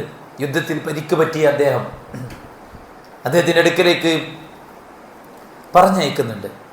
എന്നിട്ട് പ്രവാചകൻ സല്ലല്ലാഹു അലൈഹി വസല്ലം പറഞ്ഞയക്കുമ്പോൾ പറഞ്ഞു, ഇദാ റഅയ്തഹു ഫഅഖ്രിഉഹു മിന്നി അസ്സലാം, നീ അവനോട് പറയേണ്ടത് നബി സലാം പറഞ്ഞിട്ടുണ്ട്. വഖുൽ ലഹു യഖൂലു ലക റസൂലുള്ളാഹി കൈഫ തജിദുക്, നബി ഇങ്ങനെ കൂടെ ചോദിക്കുന്നുണ്ട് എന്ന് നീ പറയണം. എന്താ ചോദിക്കണത്? കൈഫ തജിദുക്, എന്താ താങ്കൾ ഇപ്പോൾ അനുഭവിക്കുന്നത്? അങ്ങനെ അദ്ദേഹം പോയി നബിയുടെ സലാം അറിയിച്ചു. അദ്ദേഹം അത് മടക്കി. പിന്നെ സാബിത്ത് ബിൻ ഖൈസ് റളിയല്ലാഹു അൻഹു അദ്ദേഹത്തോട് പറഞ്ഞു, നബി സല്ലല്ലാഹു അലൈഹി വസല്ലമ താങ്കൾ ഇപ്പോഴത്തെ അവസ്ഥ എന്താണ് എന്നും കൂടെ ചോദിക്കുന്നുണ്ട്. അപ്പം നബി സല്ലല്ലാഹു അലൈഹി വസല്ലമക്ക് എത്തിപ്പെടാൻ പറ്റാത്തൊരു സാഹചര്യമോ മറ്റെന്തെങ്കിലുമൊക്കെ ഉണ്ടായി കാണണം. പക്ഷെ റസൂലുള്ളാഹി സ്വല്ലല്ലാഹു അലൈഹി വസല്ലം തൻ്റെ കൂട്ടത്തിൽപ്പെട്ട ഒരാളെ പറഞ്ഞയക്കുകയാണ്. അവനവന് ആവശ്യം ഉണ്ടാവുമ്പോൾ മറ്റുള്ളവരെ കോണ്ടാക്ട് ചെയ്ത് അവരോട് സംസാരിച്ച് അവരെ പോയി കണ്ട് ബന്ധം പുലർത്തി അവനവൻ്റെ ആവശ്യം കഴിയുമ്പോൾ പിന്നെ അയാളെ മറക്കുന്നൊരു സാഹചര്യം അല്ലേ? അങ്ങനെ ഉണ്ടാവുമല്ലോ അല്ലേ? വീടുണ്ടാക്കാൻ വേണ്ടി കുറേ ആൾക്കാരെ ആയിട്ട് ബന്ധപ്പെട്ടിട്ടുണ്ട്. പക്ഷെ വീടായപ്പോൾ ആരോടൊന്ന് പറയാതെ അല്ലേ? ഒരു ഹോസ്പിറ്റൽ കേസ് ഉണ്ടായപ്പോൾ എല്ലാവരും വിളിച്ചിട്ടുണ്ടാവുന്ന ഹോസ്പിറ്റൽ കേസ് ഒന്ന് തീർന്നപ്പോൾ ആരോടും പറയാണ്ട്. അപ്പോൾ അവനവൻ്റെ ആവശ്യത്തിന് മാത്രം മറ്റുള്ളവരെ ഡിപ്പെൻഡ് ചെയ്യുന്ന, അത് കഴിഞ്ഞാൽ അവരെ ഉപേക്ഷിക്കുന്ന സാഹചര്യം. അങ്ങനെ ആയിരുന്നില്ല പ്രവാചകൻ. നബിയുടെ ആവശ്യത്തിനല്ലത്, മറിച്ച് അവരുടെ സാഹചര്യത്തിൽ പ്രവാചകൻ സല്ലല്ലാഹു അലൈഹി വസല്ലം അവരുടെ അടുക്കൽ ചെന്ന് അവരുടെ കാര്യങ്ങൾ അന്വേഷിക്കാൻ ആളെ പറഞ്ഞേക്കാം. മനസ്സിലായില്ലേ? ആ സമയത്ത് സഅദ് ഇബ്നു റബീഅ റളിയല്ലാഹു അൻഹു പറയുന്ന ഒരു വാക്കുണ്ട്, അജിദുനി, നബിയോട് താങ്കൾ പറയണം, ഖുൽ ലഹു യാ റസൂലല്ലാഹ് അജിദുനി അജിദു റീഹൽ ജന്ന. ഞാനിപ്പോൾ അനുഭവിക്കുന്നത് വെച്ച് കഴിഞ്ഞാൽ സ്വർഗത്തിൻ്റെ പരിമളം എനിക്ക് അനുഭവിക്കാൻ പറ്റുന്നുണ്ട് എന്ന് താങ്കൾ നബിയോട് പറയണം എന്ന് പറയണം. സ്വഹാബത്തിന് കിട്ടിയ വലിയൊരു ഭാഗ്യമാണിത് അല്ലേ? തുൽഹാ റളിയല്ലാഹു അൻഹു, അനസ് ബിൻ റളിയല്ലാഹു അൻഹു അദ്ദേഹത്തെക്കുറിച്ച് പറയുന്നുണ്ട്, ഉഹുദിൻ്റെ യുദ്ധക്കളത്തിലേക്ക് പോകുമ്പോൾ ഒരാൾ തടഞ്ഞു വെച്ചിട്ട് ചോദിക്കുന്നുണ്ട് അത്രേ, എവിടേക്കാണ് നിങ്ങൾ പോകുന്നത്? അപ്പോൾ അദ്ദേഹം പറഞ്ഞൊരു വാക്ക്, പിന്നെ ഉഹുദിൻ്റെ ദിക്കിൽ നിന്ന് സ്വർഗത്തിൻ്റെ പരിമളം എൻ്റെ മൂക്കിൽ വന്ന് തറക്കുന്നു എന്നാണ് അദ്ദേഹം കൊടുത്ത മറുപടി. അപ്പോൾ ഇവിടെ നമ്മൾ ഉദ്ധരിച്ച് റസൂലുള്ളാഹി സ്വല്ലല്ലാഹു അലൈഹി വസല്ലമ സാബിത്ത് ബിൻ ഖൈസിനെ പറഞ്ഞയച്ച്, അല്ലെങ്കിൽ സെയ്ദ് ബിൻ സാബിത്തിനെ പറഞ്ഞയച്ച് പിന്നെ സഅദ് ബിൻ റബീഅയുടെ രോഗാവസ്ഥ, പരിക്ക് പറ്റിക്കിടക്കുന്ന അദ്ദേഹത്തിൻ്റെ അവസ്ഥ അന്വേഷിച്ചിരുന്നു എന്ന് നമ്മൾ ഇത് കാണുകയാണ്. അപ്പോൾ ഒരുപാട് തരത്തിലുള്ള പ്രവാചകൻ സ്വല്ലല്ലാഹു അലൈഹി വസല്ലമയുടെ ആ ഒരു പരിഗണന, പള്ളിയിൽ കാണാത്ത സാബിത്തിനെ അന്വേഷിക്കാൻ പോയത്, കുട്ടി മരിച്ച ആളെ പോയിട്ട് ആശ്വസിപ്പിച്ചത്, അതുപോലെ തന്നെ സഅദ് ബിൻ റബീഅയെ പോയിട്ട് പിന്നെ വിവരം അന്വേഷിക്കാൻ വേണ്ടിയിട്ട് സെയ്ദ് ബിൻ സാബിത്തിനെ പറഞ്ഞയച്ചത്, ഇങ്ങനെ വേറെയും ഒരുപാട് ചരിത്രങ്ങൾ നമുക്ക് കാണാൻ സാധിക്കും. ജഅഫർ ബിൻ അബി ത്വാലിബ് റളിയല്ലാഹു അൻഹു മരിച്ചപ്പോൾ അദ്ദേഹത്തിൻ്റെ ഭാര്യ വല്ലാത്ത ആദിയിലാണ്. കാരണം മക്കൾ യതീമുകളായി, ഇനി എന്ത് ചെയ്യുമെന്നറിയാത്ത വിഷമത്തിലാണ്. ആ സമയത്ത് റസൂലുള്ളാഹി സ്വല്ലല്ലാഹു അലൈഹി വസല്ലം അവിടെ കയറി ചെന്നിട്ട് അവരോട് പറയുന്നുണ്ട്, എന്ത്, ജഅഫർ ബിൻ അബി ത്വാലിബ് ഉള്ള കാലത്തും ഇല്ലാത്ത കാലത്തും ഈ മക്കളുടെ വലിയ സംരക്ഷകൻ ഞാനാണ് എന്ന് പറഞ്ഞ റസൂലുള്ളാഹി ആ യതീമക്കളെ ഏറ്റെടുത്ത് അവർക്ക് ആശ്വാസം പകരുന്ന ചരിത്രം നമ്മൾ വായിക്കുന്നുണ്ട്. സല്ലല്ലാഹു അലൈഹി വസല്ലമ സ്വഹാബത്തിനെ അങ്ങേയറ്റം സ്നേഹിച്ചിരുന്നു.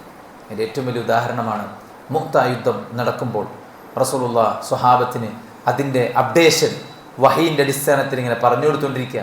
ലൈവ് ഇടാൻ ഫോണൊന്നുമില്ലല്ലോ. വഹീൻ്റെ അടിസ്ഥാനത്തിൽ പ്രവാചകൻ സല്ലല്ലാഹു അലൈഹി വസല്ലമ സ്വഹാബത്തിന് ഇങ്ങനെ പറഞ്ഞു കൊടുത്തുകൊണ്ടിരിക്കുകയാണ്. അങ്ങനെ ഓരോ ആളുകളിങ്ങനെ ഇസ്ലാമിൻ്റെ പതാക ഏറ്റുവാങ്ങി അവരോരോരുത്തരും ഇങ്ങനെ മരിച്ചുകൊണ്ടിരിക്കുന്ന ആ ഒരു സംഭവം റസൂൽ ഇങ്ങനെ പറയാണ്, അഖദ റായ സെയ്ദ് ഫഉസീബ് സുമ്മ അഖദ ജഅഫർ ഫഉസീബ് സുമ്മ അഖദ അബ്ദുല്ലാഹി ബിൻ റവാഹ ഫഉസീബ്. ആദ്യം സെയ്ദ് ബിൻ സാബിത്ത്, നബി സല്ലല്ലാഹു അലൈഹി വസല്ലം ഹിബ്ബ് റസൂലില്ലാഹ്, അദ്ദേഹം ഇസ്ലാമിൻ്റെ പതാക ഏറ്റെടുത്തു. മൂത്തയിൽ 2 ലക്ഷത്തോളം സൈന്യത്തെ എതിരിടാൻ പോയത് വെറും 3000 ആളുകളാണ്. അതുകൊണ്ട് തന്നെ സെയ്ദ് ബിൻ സാബിത്ത് റളിയല്ലാഹു അൻഹു ആദ്യം ഇസ്ലാമിൻ്റെ പതാക ഏന്തി അദ്ദേഹം വെട്ടേറ്റ് മരണപ്പെട്ടു വീണു. സുമ്മ അഖദ ജഅഫർ ബിൻ അബി ത്വാലിബ് ഇസ്ലാമിൻ്റെ പതാക ഏറ്റെടുത്തു. ഫൗസീബ്, അദ്ദേഹവും വെട്ടേറ്റ് മരിച്ചു വീണു. സുമ്മ അഖദ അബ്ദുല്ലാഹി ബിൻ റവാഹ, പിന്നീട് മൂന്നാമനായിക്കൊണ്ട് അബ്ദുല്ലാഹി ബിൻ റവാഹ റളിയല്ലാഹു അൻഹു ഇസ്ലാമിൻ്റെ പതാക ഏറ്റുവാങ്ങി. നോക്കി നിങ്ങൾ, ആ പതാക ഏറ്റുവാങ്ങുന്ന ഓരോരുത്തരും മരിച്ചു വീണിട്ട് അവർ ഭയന്നില്ല. മനസ്സിലായില്ലേ? ആദ്യം ഒരാൾ മരിച്ചു, പിന്നെ ആ പതാക ഏറ്റെടുക്കാനാക്കി ധൈര്യം ഉണ്ടാവോ? പക്ഷെ അവർ ധൈര്യപ്പെട്ടു. മനസ്സിലായില്ലേ? സെയ്ദ് റളിയല്ലാഹു അൻഹു മരിച്ചപ്പോൾ ജഅഫർ റളിയല്ലാഹു അൻഹു ഏറ്റെടുത്തു. ജഅഫർ റളിയല്ലാഹു അൻഹു കൊല്ലപ്പെട്ടപ്പോൾ അബ്ദുല്ലാഹി ബിൻ റവാഹ ഏറ്റെടുത്തു. അദ്ദേഹവും വെട്ടേറ്റ് മരിച്ചപ്പോൾ ആ പിന്നെ പതാക ഖാലിദ് ബിൻ വലീദ് ഏറ്റെടുത്ത് പിന്നീട് യുദ്ധം വിജയിക്കുന്നതാണ് നമ്മൾ കാണുന്നത്. അപ്പോൾ നോക്കൂ നിങ്ങൾ, ഇതിങ്ങനെ റസൂൽ അങ്ങനെ പറഞ്ഞുകൊണ്ടിരിക്കുകയാണ്. അപ്പോൾ സഹാബത്ത് പറയണേ, അനസ് റളിയല്ലാഹു അൻഹു പറയണേ, മൂത്തായ യുദ്ധം നടക്കുമ്പോൾ ഓരോരുത്തരുടെ മരണം നബി ഇങ്ങനെ പറയണ, ഇതിങ്ങനെ പറയുമ്പോൾ വഅയ്നാഹു തദ്രിഫാൻ, നബിയുടെ കണ്ണുകൾ നിറഞ്ഞൊഴുകുന്നുണ്ടായിരുന്നു. അതായത് ഓരോ സ്വഹാബിയും യുദ്ധത്തിൽ മരിച്ചു എന്നുള്ള കാര്യം ഇങ്ങനെ പറഞ്ഞുകൊണ്ടിരിക്കുമ്പോൾ നബിയുടെ കണ്ണുകൾ ഇങ്ങനെ നിറഞ്ഞൊഴുകുന്നുണ്ടായിരുന്നു. അത്രയും ഹബ്ബായിരുന്നു റസൂലുള്ളാഹി സ്വല്ലല്ലാഹു അലൈഹി വസല്ലമയ്ക്ക് ആ സ്വഹാബിമാരോട് ഉണ്ടായിരുന്നത്. നബിയുടെ ആ ഒരു വലിയൊരു മഹാത്മ്യം അല്ലേ, ഒരു നേതാവ് എന്നുള്ളൊരു ഹുങ്കോ തണ്ടൊന്നും കാണിക്കാതെ ഓരോ സാധാരണക്കാരെയും ജീവന് തുല്യമായി സ്നേഹിച്ചു റസൂലുള്ള. ലോകത്ത് ശൂറ ചർച്ച വേണ്ടെങ്കിൽ അത് നടത്താതെ കാര്യങ്ങൾ ചെയ്യാൻ അർഹതയുള്ള ഏക മനുഷ്യനാണ് നബി സല്ലല്ലാഹു അലൈഹി വസല്ലം. കാരണം എന്താണ് സത്യം, എന്താണ് റോങ്, എന്താണ് റൈറ്റ്, അത് വഹയിലൂടെ അള്ളാഹു അറിയിച്ചു കൊടുക്കുന്ന ഏക മനുഷ്യനാണ് റസൂലുള്ളാഹി സ്വല്ലല്ലാഹു അലൈഹി വസല്ലം. പക്ഷെ പ്രവാചകൻ സല്ലല്ലാഹു അലൈഹി വസല്ലമ സഹാബത്തിനോട് ശൂറ കൂടിയിരുന്നു. ബദറിൻ്റെ സന്ദർഭത്തിൽ പ്രവാചകൻ്റെ അടുക്കൽ വന്നിട്ട് ഹബ്ബാബ് ഇബ്നു മുൻദിർ ചോദിക്കുന്നുണ്ട്, നബിയെ വഹയിൻ്റെ അടിസ്ഥാനത്തിലാണോ ഈ പ്രദേശം നമ്മൾ തിരഞ്ഞെടുത്തത്? വഹയിൻ്റെ അടിസ്ഥാനത്തിലാണെങ്കിൽ പിന്നെ അതിലൊന്നും പറയാൻ വയ്യ, ബുദ്ധിക്ക് യോജിക്കുന്നില്ല എന്നോ നമുക്ക് ഉൾക്കൊള്ളാൻ പറ്റും, ഇതൊന്നും പറയാൻ പറ്റുമോ? വഹിയാണോ സമിഅനാ വഅതഅനാ എന്ന് പറയാനേ പറ്റുള്ളൂ. അതുകൊണ്ട് ചോദ്യം, വഹിയാണോ ഇവിടെ തിരഞ്ഞെടുക്കാൻ? നബി പറഞ്ഞു, അല്ല, എൻ്റെ ഒരു യുദ്ധതന്ത്രമാണ്. എങ്കിൽ നമുക്ക് കുറച്ചും കൂടെ അപ്പുറത്താണ് നല്ലത്. അവിടെയാകുമ്പോൾ നമുക്ക് യഥേഷ്ടം വെള്ളം കിട്ടും, നമുക്ക് സേഫായിട്ട് യുദ്ധം ചെയ്യാൻ പറ്റും. ഇവിടുത്തെ മണ്ണും ഇവിടുത്തെ പ്രദേശവും ഈ ഒരു പ്രതലവുമൊക്കെ നമുക്ക് എതിരായിട്ട് വരാൻ സാധ്യതയുണ്ട്. ഈ പ്രദേശം നമ്മൾ ശത്രുക്കൾക്ക് വിട്ടുകൊടുത്തു കഴിഞ്ഞാൽ ഇവിടുത്തെ കിണറുകളൊക്കെ നമുക്ക് തൂർക്കാം, അവർക്ക് ഇവിടെ വെച്ച് യുദ്ധം ചെയ്യാൻ ബുദ്ധിമുട്ടായിരിക്കും. അങ്ങനെ പ്രവാചകൻ തീരുമാനിച്ച സ്ഥലത്ത് നിന്ന് ഈ ഹബ്ബാബുൽ മുൻദിർ എന്ന സ്വഹാബിയുടെ അഭിപ്രായ പ്രകാരം മറ്റൊരു സ്ഥലത്തേക്ക് മാറ്റുകയാണ്. ആരെങ്കിലും തയ്യാറാവോ? ഞാൻ ഇവിടെ ഉണ്ടാകുമ്പോൾ അല്ലേ ജഡ അഭിപ്രായം പറയാൻ എന്ന് പറയുന്ന ആളുകൾ അല്ലേ, ഈ ചരിത്രമൊക്കെ കേൾക്കേണ്ടതാണ്.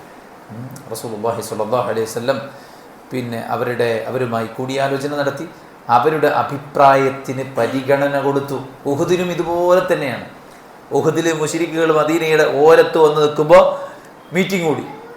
മീറ്റിംഗ് കൂടിയിട്ട് ചർച്ച ചെയ്തു, എന്താ ചെയ്യേണ്ടത് എന്നാലോചിച്ചു. കാരണം അള്ളാൻ്റെ റസൂൽ പഠിപ്പിക്കാൻ വന്നാണല്ലോ, ദീന് പഠിപ്പിക്കാൻ വന്ന.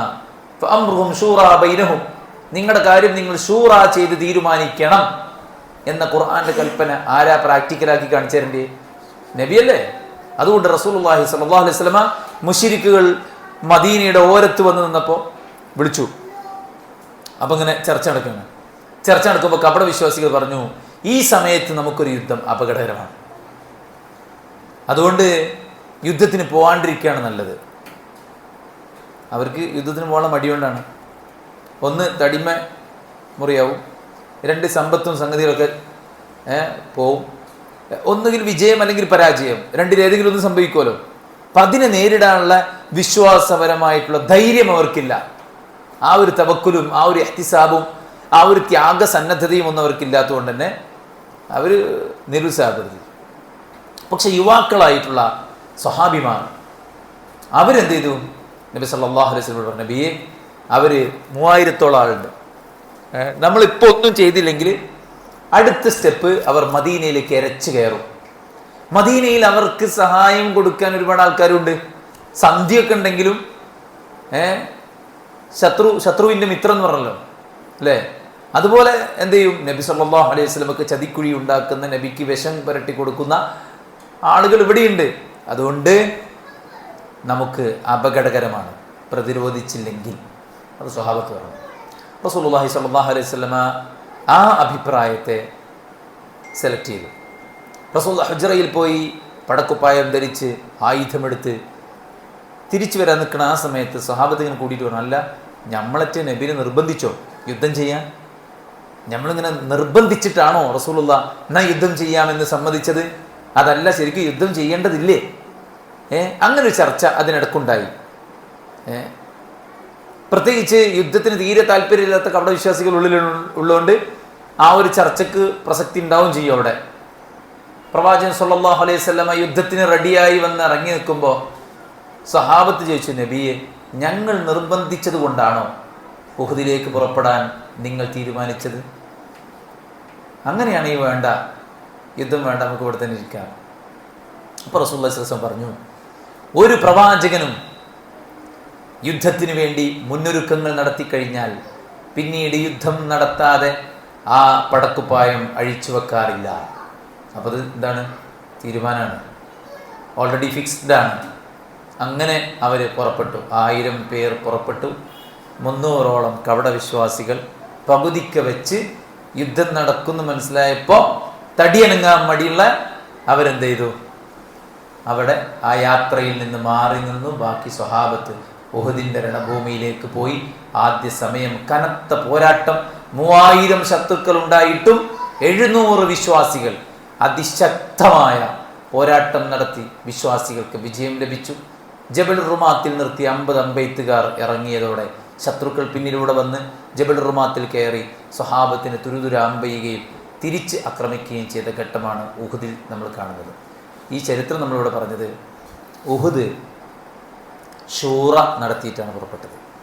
ബദർ ശൂറ നടത്തിയിട്ടാണ് പുറപ്പെട്ടത്. പോകുമ്പോൾ കച്ചവട സംഘത്തെ തടയാനായിട്ടാണ് ബദറിൽ പോയത്. അതുകൊണ്ട് തന്നെ ആരും ആയുധമൊന്നും കൈ കരുതിയില്ല. പക്ഷെ അവിടെ എത്തിയപ്പോഴാണ് യുദ്ധമാണെന്ന് മനസ്സിലായത്. അപ്പോൾ റസൂലുള്ളാഹി 2 കൂട്ടരെയും വിളിച്ചു. യുദ്ധമാണ്, എന്ത് ചെയ്യണം? ആയുധം കുറവാണ് അല്ലേ, വാഹനം കുറവാണ്, നമ്മുടെ കയ്യിൽ സന്നാഹം കുറവാണ്, ഭക്ഷണമില്ല. അതല്ലേ ബദറിൽ നബി ആദ്യം നടത്തിയ പ്രാർത്ഥന എന്താ? അല്ലാഹുമ്മ അഹ്മിൽഹും ഫഇന്നഹും ഹുഫാ, അല്ലാഹുമ്മ അൽബിസ്ഹും ഫഇന്നഹും ഉറാ, അല്ലാഹുമ്മ അത്ഇംഹും ഫഇന്നഹും ജിയാ. അല്ലാഹുവേ, അവരെ നീ ഏറ്റെടുക്കണേ, അവരുടെ കാലിൽ ചെരുപ്പുകളില്ല. അല്ലാഹുവേ, നീ അവരെ ഉടുപ്പിക്കണമേ, അവരുടെ ദേഹത്ത് വസ്ത്രമില്ല. അല്ലാഹുവേ, നീ അവരെ ഭക്ഷണം ഊട്ടേണമേ, അവർക്ക് ഭക്ഷണമില്ല. അത്രയും പരിവട്ടത്തിലാണ് സ്വഹാബത്ത് ബദറിലേക്ക് പോയത്. പക്ഷെ എന്തിനാ പോയത്? മക്കയിൽ തങ്ങളുണ്ടാക്കിയ മുഴുവൻ സ്വത്തും പിടിച്ചു വെച്ച് എല്ലാം അവരുടെ ഡ്രസ്സ് പോലും അയപ്പിച്ചിട്ട് മദീനയിലേക്ക് വിട്ട ആൾക്കാരുണ്ട്. എല്ലാം കൊള്ളയടിച്ചു മക്കക്കാർ. വാഹനം കൊള്ളയടിച്ചു, സമ്പത്ത് കൊള്ളയടിച്ചു. അപ്പം അത് തിരിച്ചു പിടിക്കാനാണ് റസൂലുള്ളാഹി പോയത്. ഒരിക്കലും ഒരു അന്യായത്തിന് പോയതല്ല. തങ്ങളെ സ്വത്ത് മുഴുവൻ പിടിച്ചെടുത്ത ആളുകളുടെ സ്വത്ത് വാങ്ങാനാണ് റസൂലുള്ളാഹി പോയത്. പക്ഷെ യുദ്ധമായി കലാശിക്കുന്ന സാഹചര്യം ഉണ്ടായപ്പോൾ റസൂലുള്ളാഹി ശൂറ നടത്തി. അവർ ചർച്ച ചെയ്തു, തീരുമാനിച്ചു, ഒരുമിച്ച് മുന്നോട്ട് പോയി. ഓരോരുത്തരുടെയും അഭിപ്രായങ്ങൾ പ്രവാചകൻ സല്ലല്ലാഹു അലൈഹി വസല്ലം കാതോർക്കുകയുണ്ടായി. ഇതൊക്കെ നബി സല്ലല്ലാഹു അലൈഹി വസല്ലം വിശ്വാസികളോട് കാണിച്ച ആ ഒരു സമീപന രീതിയാണ്. അവരുടെ കാര്യത്തിന് റസൂലുള്ളാഹി ഭയങ്കര പ്രാധാന്യം കൊടുത്തു. മിസ്അബ് റളിയല്ലാഹു അൻഹു, അദ്ദേഹം പണത്തിൻ്റെ മടിത്തട്ടിൽ ജനിച്ചു വീണ ആളാണ്. ഇസ്ലാം സ്വീകരിച്ചപ്പോൾ എല്ലാം പോയി. കീറിപ്പറിഞ്ഞ വസ്ത്രം ധരിച്ച് തുന്നിക്കൂട്ടിയ ചെരിപ്പും കയ്യിൽ പിടിച്ച് പള്ളിയിലേക്ക് കയറി വരുന്ന മുസ്അബ് ഇബ്നു ഉമൈർ റളിയല്ലാഹു അൻഹുവിനെ കണ്ട് റസൂലുള്ളാഹി കരഞ്ഞുപോയി. മനസ്സിലായില്ലേ? മുസ്അബിൻ്റെ പട്ടിണിയും വറുതിയും കണ്ടിട്ട് റസൂലുള്ളാഹി പോലും കരഞ്ഞു പോകുന്ന സാഹചര്യം ഉണ്ടായി. അവരുടെ കാര്യങ്ങൾക്ക് റസൂലുള്ളാഹി കൂടുതൽ പ്രാധാന്യം കൊടുത്തു. അവർക്ക് വേണ്ടി പ്രാർത്ഥിച്ചു. അവർക്കിടയിൽ പരസ്പരം സ്നേഹമുണ്ടാക്കാൻ ശ്രമിച്ചു. അവരോട് പരമാവധി നല്ല നിലയിൽ വർത്തിച്ചു. 10 കൊല്ലം സേവനം നടത്തിയിട്ടും ഒരിക്കൽ പോലും നീ എന്തിനത് ചെയ്തു, എന്തിനത് ചെയ്തില്ല എന്ന് പറയാതെ മാന്യമായി റസൂലുള്ളാഹി അവരോട് ഇടപെട്ടു. തെറ്റുകൾ തിരുത്തിയപ്പോൾ പോലും മാന്യമായി തിരുത്തി.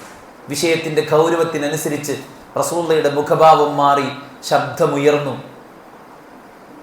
അതുകൊണ്ട് തന്നെ ഏറ്റവും അധികം അബൂ സുഫിയാൻ പറയുന്നുണ്ട്, ലോകത്ത് ഒരു നേതാവിനെയും അണികൾ ഇത്രമാത്രം സ്നേഹിച്ചു കാണില്ല, മുഹമ്മദിനെ സ്വന്തം അണികൾ സ്നേഹിക്കുന്നത് പോലെ.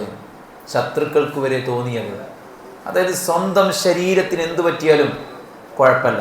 മുസ്അബ് റളിയല്ലാഹു അൻഹു ഷഹീദാകുന്നത് ഉഹദിലാണ്. ഉഹദിൽ എല്ലാവരും തിരിഞ്ഞോടി. 14 പേർ മാത്രം നബിക്ക് ചുറ്റും ബാക്കിയായി. ശത്രുക്കളുടെ അറ്റൻഷൻ മുഴുവൻ നബിയിലേക്ക് മാത്രമാണ്. മുഹമ്മദിനെ ഉഹദിൽ തീർക്കും എന്നിടത്താണ് അവരുള്ളത്. ഇത് കണ്ടറിഞ്ഞ മുസ്അബ് റളിയല്ലാഹു അൻഹു ഇസ്ലാമിൻ്റെ പതാക ഏന്തി ഉഹദിൻ്റെ രണഭൂമിയിലൂടെ നാനാ ഭാഗത്തേക്കും തക്ബീർ ധ്വനികൾ മുഴക്കിയിട്ട് ഓടണം. എന്തിനായിരുന്നു അത്? അറ്റൻഷൻ നബിയിൽ നിന്ന് അദ്ദേഹത്തിലേക്ക് തിരിച്ചുവിടാണ്. ശത്രുക്കളുടെ ശ്രദ്ധ നബിയിൽ നിന്ന് മുസ്അബ് ഇബ്നു ഉമൈർ റളിയല്ലാഹു അൻഹുവിലേക്ക് തിരിഞ്ഞു. തക്ബീറും ചൊല്ലി ഇസ്ലാമിന്റെ പതാകയേന്തി രണഭൂമിയിലൂടെ ഓടുന്ന ആ ചെറുപ്പക്കാരനെ അവർ ശ്രദ്ധിച്ചു. മനസ്സിലായില്ലേ? ശത്രുക്കളിൽപ്പെട്ട ചില ആളുകൾ അദ്ദേഹത്തെ വളഞ്ഞു. ഇസ്ലാമിന്റെ പതാകയേന്തിയ വലത് കൈ വെട്ടിമുറിച്ച് താഴെയിട്ടു. വീണ് കിടക്കുന്ന പതാക ഇടത് കൈയിൽ പിടിച്ചു.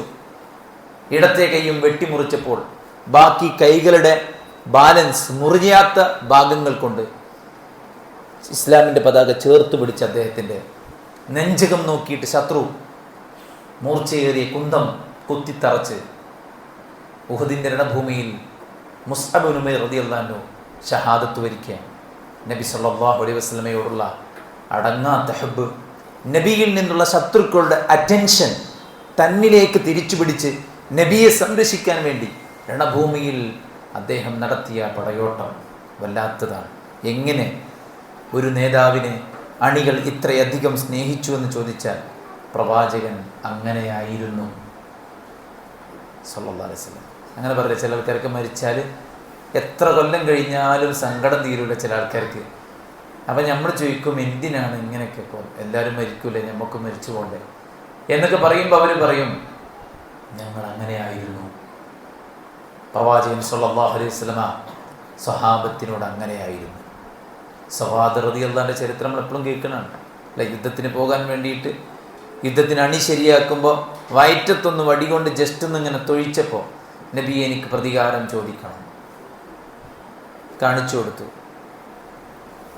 അപ്പോൾ പറഞ്ഞു, ഷർട്ടില്ലാത്ത വയറ്റത്തല്ലേ നിങ്ങൾ തട്ടിയത്, അതുകൊണ്ട് ഷർട്ടില്ലാത്ത വയറുമാണ്. പ്രവാചകൻ തൻ്റെ ജുബ്ബക്കുപ്പായം പൊക്കി തൻ്റെ വയറ് കാണിച്ചു കൊടുത്തപ്പോൾ സവാദ് റളിയല്ലാഹു അൻഹു ആ വയറ്റിൽ തുരുതുരാ ചുംബിച്ചിട്ട് പറഞ്ഞു, റസൂലേ, യുദ്ധത്തിനാണ് പോകുന്നത്, തിരിച്ചു വരുമെന്ന് ഉറപ്പില്ല. അതുകൊണ്ട് താങ്കളുടെ തിരുദേഹത്തൊന്ന് തൊടാനും സ്പർശിക്കാനും ഒരുപക്ഷെ ഇത് അവസാനത്തെ നിമിഷമായിരിക്കാം. അബൂബക്കർ റളിയല്ലാഹു അൻഹു നബി സല്ലല്ലാഹു അലൈഹി വസല്ലം മക്കത്തുള്ള സമയത്ത് നബിയെ തല്ലുന്നത് കണ്ട് അബൂബക്കർ തന്നെ അവിടെ കയറി ചെന്ന് അടി പിന്നെ കിട്ടണമൊക്കെ അബൂബക്കറിനാണ്. ഒരു നബിനെ വിട്ടിട്ട് അബൂബക്കറും തല്ലാൻ തുടങ്ങി. എല്ലാവർക്കും വേണ്ടപ്പെട്ട ഒരു വ്യക്തിത്വം തന്നെയാണ്. പക്ഷേ നബിനെ സംരക്ഷിക്കാൻ വന്നപ്പോൾ പിന്നെ ശത്രുക്കൾക്ക് കണ്ണാണതേ. അബൂബക്കർ റളിയല്ലാഹു അൻഹു അവർ നന്നായിട്ട് തല്ലി, ബോധം പോയി. കുറേ നേരം ബോധമില്ലാതെ കിടന്നു അബൂബക്കർ റളിയല്ലാഹു അൻഹു. ഫാത്തിമ റളിയല്ലാഹു അൻഹ ഓടി വന്നു, ഉമ്മയും എല്ലാവരും ഓടി വന്നു. അബൂബക്കർ റളിയല്ലാഹു അൻഹു ബോധം കിട്ടുമ്പോൾ ആദ്യം ചോദിച്ചത് നബിയോട് തന്നെ. ആദ്യത്തെ ചോദ്യം നബി ഇവിടെ. ഹുബൈബ് റളിയല്ലാഹു അൻഹുവിനെ മലയുടെ മുകളിൽ കൊണ്ടുപോയി കയറ്റി നിർത്തി. എന്നിട്ട് പറഞ്ഞു, നിന്നെ കുരിശ് തറക്കാൻ പോകുന്നു. നിങ്ങൾ എന്നെ എങ്ങനെ കൊന്നാലും എനിക്ക് കുഴപ്പമില്ല, ഞാൻ മുസ്ലിമായി മരിക്കണം, അത്ര എനിക്കുള്ളു പറഞ്ഞു. അപ്പോൾ അവർ ഇദ്ദേഹത്തെ ചൊടിപ്പിക്കാൻ വേണ്ടി പറയാണ്, നിന്റെ സ്ഥാനത്ത് മുഹമ്മദും നീ മുഹമ്മദിൻ്റെ സ്ഥാനത്ത് വീട്ടിലായിരുന്നെങ്കിൽ എങ്ങനെ ഉണ്ടായിരുന്നു എന്ന് ചോദിച്ചപ്പോൾ അദ്ദേഹം പറയാണ്, എൻ്റെ സ്ഥാനത്ത് മുഹമ്മദ് ആവുകയും മുഹമ്മദിന് നബി സല്ലല്ലാഹു അലൈഹി വസല്ലമയുടെ സ്ഥാനത്ത് ഞാൻ എൻ്റെ വീട്ടിൽ സ്വസ്ഥമായിരിക്കുകയും ചെയ്യുന്നത് ചിന്തിക്കാൻ പോയിട്ട് നിങ്ങൾ മുഹമ്മദിൻ്റെ രോമത്ത് തൊടുന്ന പോലും എനിക്ക് സഹിക്കൂലാണ്. അത്രയും അധികം നബി സല്ലല്ലാഹു അലൈഹി വസല്ലമയെ സ്നേഹിച്ച ആ സ്വഹാബിവര്യന്മാരോട് പ്രവാചകൻ ഏറ്റവും മാന്യമായിട്ടാണ് പെരുമാറിയത്. അതുകൊണ്ട് നമ്മുടെ മിത്രങ്ങളായിട്ടുള്ള വിശ്വാസികളായിട്ടുള്ള നമ്മുടെ സഹോദരങ്ങൾ, നമ്മുടെ സുഹൃത്തുക്കൾ, നമ്മുടെ അയൽവാസികൾ, നമ്മുടെ നാട്ടുകാർ, നമ്മുടെ പരിചയക്കാർ, നമ്മുടെ ആദർശ ബന്ധുക്കൾ, അവരോട് സ്നേഹത്തോടെ, സൗമ്യതയോടെ, വാത്സല്യത്തോടെ, എളിമയോടെ, ബഹുമാനത്തോടെ, വിനയത്തോടെ പെരുമാറാനും അവരുടെ പ്രശ്നങ്ങളിൽ ഇടപെടുവാനും അവർക്ക് പ്രതിസന്ധികൾ നീക്കിക്കൊടുക്കാനും അവരുടെ കാര്യത്തിന് പ്രാധാന്യം കൊടുക്കാനും അവർക്കെല്ലാവർക്കും വേണ്ടി ആത്മാർത്ഥമായി പ്രാർത്ഥിക്കുവാനും സമൂഹത്തിൻ്റെ നല്ല നന്മയ്ക്ക് വേണ്ടി അഹോരാത്രം അധ്വാനിക്കുവാനും നമ്മൾ ശ്രമിക്കുമ്പോൾ ചരിത്രത്തിൽ ഒരാളുണ്ടായിരുന്നു, ഞങ്ങൾക്കൊക്കെ വേണ്ടപ്പെട്ട ഒരാളായിരുന്നു അദ്ദേഹം എന്ന് പറയുന്ന ഒരു സാഹചര്യം ഉണ്ടാകും. മയ്യത്ത് നമ്മുടെ വീട്ടിൽ നിന്നിറക്കുമ്പോൾ ആളുകൾ നമ്മുടെ നാട്ടുകാരൻ ഒരാൾ മരിച്ചു, നമ്മുടെ കൂട്ടുകാരൻ ഒരാൾ മരിച്ചു, നമ്മുടെ കുടുംബക്കാരൻ ഒരാൾ മരിച്ചു എന്നതിലപ്പുറത്ത് ഈ സമൂഹത്തിന് വേണ്ടപ്പെട്ട ഒരാൾ അസ്തമിച്ചു എന്ന് പറയുന്ന അവസ്ഥയിലേക്ക് നമ്മുടെ ഇടപെടലും നമ്മുടെ പെരുമാറ്റവും നമ്മുടെ ജീവിത രീതിയും പ്രവാചകൻ സല്ലല്ലാഹു അലൈഹി വസല്ലമയിൽ നിന്ന് നാം ഒപ്പിയെടുക്കണം. നബി സല്ലല്ലാഹു അലൈഹി വസല്ലമയുടെ ചരിത്രം നാം പഠിക്കുന്നത് പ്രവാചകൻ സല്ലല്ലാഹു അലൈഹി വസല്ലമയെ ഇമിറ്റേറ്റ് ചെയ്യാനാണ്, പ്രവാചകനെ മാതൃകയാക്കാനാണ്. നമ്മുടെ ജീവിത വ്യവഹാര യാത്രകളിലും ഇടപെടലുകളിലും ആളുകളോടുള്ള പ്രതികരണവും പെരുമാറ്റ രീതികളും എങ്ങനെയായിരിക്കണമെന്നത് നബി സല്ലല്ലാഹു അലൈഹി വസല്ലമയിൽ നിന്ന് പഠിച്ചു മനസ്സിലാക്കി നാം ചെയ്യുമ്പോൾ ആളുകൾ നമ്മിലേക്ക് അടുക്കും. അതിലുപരി അല്ലാഹു സുബ്ഹാനഹു വ തആല നമ്മിലേക്ക് അടുക്കും. അല്ലാഹു സുബ്ഹാനഹു വ തആല നമ്മെ ഇഷ്ടപ്പെടും. റബ്ബ് നമ്മെ സ്നേഹിച്ചാൽ, റബ്ബ് നമ്മെ ഇഷ്ടപ്പെട്ടാൽ ഈ ആകാശലോകത്തുള്ള കണക്ക് പറയാനാകാത്ത അത്രയും മലായിക്കത്തുകൾ നമ്മെ ഇഷ്ടപ്പെടും, നമുക്ക് വേണ്ടി പ്രാർത്ഥിക്കും. അതാണ് നാം ഈ ചരിത്രം റസൂലുള്ളാഹി സ്വല്ലല്ലാഹു അലൈഹി വസല്ലമയുടെ ജീവിത ചരിത്രത്തിൻ്റെ വിവിധങ്ങളായ മുഹൂർത്തങ്ങളെക്കുറിച്ച് ഒരു ചർച്ച ആകണം എന്ന് നമ്മൾ തീരുമാനിച്ചത്. അതുകൊണ്ടാണ് ഇൻഷാ അല്ലാഹ് ഇനിയും ഒരുപാട് പ്രവാചകൻ സ്വല്ലല്ലാഹു അലൈഹി വസല്ലമയുടെ പെരുമാറ്റ രീതികൾ, ഇടപെടലുകൾ ഓരോരുത്തരോടും വിവിധങ്ങളായ തലത്തിലുള്ള ആളുകളോട്, സ്ത്രീകളോട്, പ്രായം ചെന്നവരോട്, പണ്ഡിതന്മാരോട്, പുതു മുസ്ലിമീങ്ങളോട്, നിലവിൽ കുറേ കാലങ്ങളായിട്ട് ഇസ്ലാമിലുള്ള ആളുകളോട്, ജന്തുക്കളോട്, അങ്ങനെ നിരവധി ആളുകളോടുള്ള പ്രവാചകൻ സല്ലല്ലാഹു അലൈഹി വസല്ലമയുടെ പെരുമാറ്റ രീതികൾ നമ്മൾ പഠിക്കണം. ജസ്റ്റ് കേട്ട് ആവേശം കൊള്ളുക എന്നതിലപ്പുറത്ത് ഇതൊക്കെ നമ്മുടെ ജീവിതത്തിൻ്റെ ഭാഗമാക്കി മാറ്റാൻ നമ്മളെല്ലാവരും പരിശ്രമിക്കണം. അല്ലാഹു സുബ്ഹാനഹു വ തആല അനുഗ്രഹിക്കുമാറാവട്ടെ. നമ്മുടെ എല്ലാ വീഴ്ചകളും അല്ലാഹു വിട്ടുപുറത്ത് മാഫാക്കി തരുമാറാവട്ടെ. അവൻ്റെ പരിശുദ്ധ ജന്നാത്തുൽ ഫിർദൗസിൽ കുടുംബസമേതം പ്രവേശിക്കാനുള്ള തൗഫീഖ് അല്ലാഹു നമുക്കെല്ലാവർക്കും നൽകട്ടെ. കഴിഞ്ഞ ക്ലാസ്സിൽ നമ്മൾ രോഗശമനത്തിന് വേണ്ടി പ്രാർത്ഥിച്ച സഹോദരി മരണപ്പെട്ടു എന്നാണ് വിവരം ലഭിച്ചത്. അല്ലാഹു സുബ്ഹാനഹു വ തആല അവർക്ക് സ്വർഗം നൽകി അനുഗ്രഹിക്കുമാറാവട്ടെ. അവർ അനുഭവിച്ച വേദനകൾക്ക് അല്ലാഹു പകരമായി അവരുടെ പാപങ്ങൾ പുറത്ത് ശുദ്ധീകരിച്ചു കൊടുക്കുമാറാവട്ടെ. അല്ലാഹു നമുക്കെല്ലാവർക്കും നല്ല ആളുകളായിരിക്കെ, പടച്ചറബിന് ഇഷ്ടപ്പെട്ട സ്വർഗക്കാരനായിരിക്കെ മരിച്ചു പിരിയാൻ പടച്ചറബ് തൗഫീക്ക് നൽകി അനുഗ്രഹിക്കട്ടെ. നമ്മുടെ എല്ലാവരുടെയും മേലുള്ള ബാധ്യതകളെ വൃത്തിയായി പൂർത്തീകരിക്കാൻ അല്ലാഹു അനുഗ്രഹം ചൊരിയട്ടെ. നാം ഭയക്കുന്ന മതപരമായ, ഭൗതികമായ, സാമൂഹികമായ, മാനസികമായ, സാമ്പത്തികമായ, കുടുംബപരമായ പ്രതിസന്ധികൾ അല്ലാഹു നമ്മെ തൊട്ട് അകറ്റുമാറാവട്ടെ. ഇൽമും ഈമാനും തൗഫീഖും ബറക്കത്തും റഹ്മത്തും അല്ലാഹു നമ്മിൽ ഏറ്റി നൽകുമാറാവട്ടെ. അല്ലാഹു നമ്മുടെ മനസ്സിനെ ശുദ്ധമാക്കുമാറാവട്ടെ. അല്ലാഹുവിൻ്റെ കലാം പഠിക്കാൻ അല്ലാഹു നമ്മുടെ ഹൃദയത്തിന്, നമ്മുടെ തലച്ചോറിന് വിശാലതയും ഓർമ്മശക്തിയും വർദ്ധിപ്പിച്ച് നൽകുമാറാവട്ടെ. അല്ലാഹുവിൻ്റെ ദീനിന് വേണ്ടി ഒരുമിച്ച് കൂടിയ സാധുക്കളായ നമ്മെ അർശിലിരുന്ന് വീക്ഷിക്കുന്ന പടച്ചറബ് ഇഷ്ടപ്പെടുമാറാവട്ടെ. ഈ മജ്ലിസ് പടച്ചറബിന് ഏറ്റവും പ്രിയപ്പെട്ട ഒരു മജ്ലിസായി കബൂൽ ചെയ്യുമാറാവട്ടെ. ഈ മജ്ലിസിലൂടെ അല്ലാഹു നമ്മുടെ എല്ലാ വിഷമങ്ങളും ദൂരീകരിച്ചു തരട്ടെ. ഇതിൻ്റെ ബർക്കത്തിനാൽ അല്ലാഹു നമ്മുടെ എല്ലാ പാപങ്ങളും വിട്ടുപുറത്തും മാപ്പാക്കി തരുമാറാവട്ടെ. അല്ലാഹു ഏറ്റവും നല്ല ജീവിതം ഇവിടെയും നാളെ ഖബറിലും അതിനപ്പുറം പരലോകത്തും പ്രദാനം ചെയ്യട്ടെ. നമ്മുടെ രോഗികൾക്ക് അല്ലാഹു ശിഫാവിന് ആജിൽ സമ്മാനിക്കട്ടെ. മരിച്ചു പിരിഞ്ഞവർക്ക് അല്ലാഹു മഗ്ഫിറത്തും റഹ്മത്തും നൽകുമാറാവട്ടെ.